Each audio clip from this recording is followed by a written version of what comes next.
Hello my super duper class 12th army. I hope कि आप सब बहुत अच्छे होंगे एंड अपनी अपनी पढ़ाई में अभी व्यस्त होंगे। मैं आपको बता दूं सबसे पहली चीज़ तो कि भाई आपका जो प्रैक्टिकल एग्ज़ाम है वो स्टार्ट हो चुका है। और मैं क्लास 12th स्पेशली फिजिक्स के लिए यहाँ पे आया हुआ हूँ आज। जिस वैसे आपको पता है कि मैं केमिस्ट्री का टीचर हूँ in class 12th and science teacher in class 10th। सो फिर भी मैं फिर इसलिए आया हूँ कि बहुत बच्चों का कमेंट है कि भैया हमें थोड़ा सा हमारा थ्योरी थोड़ी सी कमज़ोर है। तो हमें ये बताइए कि किस प्रकार से हम जो है वो किस प्रकार से हम जो है वो सॉरी थोड़ा सा वो हो गया था, फ़ोन आ गया किसी का। तो किस प्रकार से हम जो है वो मेंटेन कर सकते हैं अपना जो है स्कोर मेंटेन कर सकते हैं। देखिए प्रैक्टिकल बहुत इंपॉर्टेंट चीज़ होती है आपको आपके स्कोर मेंटेन करने के लिए। 30 मार्क्स का आपका है प्रैक्टिकल। और देखिए ये जो मैं इधर बगल में दिखा रहा हूँ या जो सीन है ये बिल्कुल देखने के लिए नहीं है, ये आप समझने के लिए है आपकी कि किस प्रकार से आपका प्रैक्टिकल होगा और किस प्रकार से आपके क्वेश्चन यहाँ से पूछे जाएंगे। ये तो केवल एक ओवरव्यू आपका दिया गया है कि इस प्रकार से आपका होंगे। देखिए मैं आपको पहले बताता हूँ कि आपके प्रैक्टिकल किस प्रकार से होंगे। तो ये देखिए यहाँ पे 3 आवर्स दिया गया है टाइमिंग। किसी एक दिन आपका प्रैक्टिकल नहीं होगा, अलग अलग रोल नंबर्स पे अलग अलग बुलाए जाते हैं। 15-15 के ग्रुप बुलाए जाते हैं वहाँ पर, और वहाँ पर उसके बाद आपका जो होता है वहाँ प्रैक्टिकल होता है। इसके अलावा बता दीजिए आपको कि एक सेकेंड 30 मार्क्स का आपका प्रैक्टिकल है।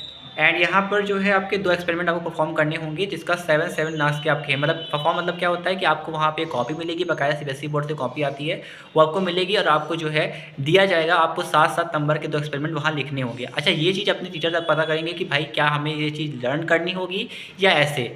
नॉर्मली क्या होता है कि टीचर भी चाहता है कि बच्चों को अच्छे नंबर दिए जाए तो वो फाइल दे देता है कि हाँ फाइल से आप लिखिए। लेकिन मान लीजिए कि अगर नहीं देता है तो आपको लर्न हल्का फुल्का उसको करके जाना होगा, अपने माइंड में उसको मेकअप करके जाना होगा कि भाई हमें जो है इस प्रकार लिखना है चीज़ें। फिर आपकी प्रैक्टिकल रिकॉर्ड्स जो आपकी फाइल रहेगी उसका 5 नंबर रहेगा। आपको उसमें डायग्राम हर चीज़ बना कर रखना है और फाइल चेक होनी चाहिए आपकी। अगर फाइल चेक नहीं है तो आपको थोड़ा सा नुकसान झेलना पड़ सकता है, ठीक है। फिर आपका आता है 1 एक्टिविटी फॉर एनी सेक्शन। एक एक्टिविटी आपको करनी होती है वहाँ पे, चाहे वो आपको AC DC करंट की दे दी जाए, चाहे वो आपकी जो है प्रिज्म की दे दी जाए, और चाहे वो आपको जो है आपकी जो है लेंस या मिरर की दे दी जाए। तो आपको इन सब एक्टिविटीज़ को बहुत अच्छी प्रकार से ध्यान में रखे हुए जाना है वहाँ पे, और उससे रिलेटेड आपको क्वेश्चन भी अपने माइंड में रख के जाना है कि हाँ अगर ये चीज़ मैं कर रहा हूँ तो मुझसे क्या पूछ सकते हैं। जनरल क्वेश्चन पूछे जाते हैं क्योंकि आप इस समय हायर लेवल्स पे पढ़ाई कर रहे हो, 12th में हो, इसलिए आपसे थोड़ा सा या तो न्यूमेरिकली बेस्ड क्वेश्चन पूछेंगे, या तो तुम्हारे फार्मूला बेस्ड क्वेश्चन रहेंगे, या तो तुम्हारे जो है ऐसे कॉन्सेप्ट पूछे जाएंगे जो कि थोड़ा सा हाई फाई होंगे, ठीक है। फिर आपके आती है फिर आता है आपका इन्वेस्टिगेशन प्रोजेक्ट। जो आपका प्रोजेक्ट आपने बनाया है उस चीज़ को आपको देखा जाता है, ठीक है। वो आपका 3 मार्क्स का है।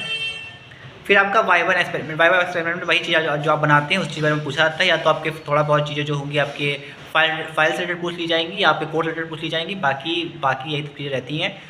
ये आपका ओवरऑल मैंने बताया क्या चीज़ है। अब आपको बताता हूँ कि इंपॉर्टेंट क्या क्या है, कैसे आपको नंबर वहाँ पे लाने हैं। देखिए नंबर लाने का सबसे अचूक मंत्र ये है कि आप जिस चीज़ में भी आपको टीचर कहता है कि आप इस चीज़ करो। देखो बहुत लोग ऐसे करते हैं, बहुत टीचर ऐसे करते हैं कि वो जो होते हैं वो बाकायदा ग्रुप बना देते हैं अलग से, कि मान लो आपको कह दिया कि 5 लोग जो है AC DC करंट का काम करेंगे, 5 लोग किसी और में काम करेंगे। तो आपको उस पर्टिकुलर चीज़ के बारे में हल्का फुल्का क्या अच्छा सा मतलब पता होना चाहिए कि हाँ ऐसा चीज़ है, ऐसा चीज़ है, ऐसा चीज़ है, जिससे कि अगर एग्जामिनर आए और आप ना भी कर पाओ तो आप एक क्वेश्चन पूछ सकते हो कि सर बताइए जरा कि सर मतलब कि आप मुझसे क्वेश्चन पूछ लीजिए, ऐसा कुछ कह सकते हैं आप, ठीक है ना। मतलब कि आपको नंबर खरीद के लाने हैं। और इस चीज़ में मैंने आपको बता दिया है कि आप जो इस चीज़ का भी एक्सपेरिमेंट करें उसको अपने माइंड में रखते चलें कि हाँ हमने ये तार जोड़ा है, ठीक है।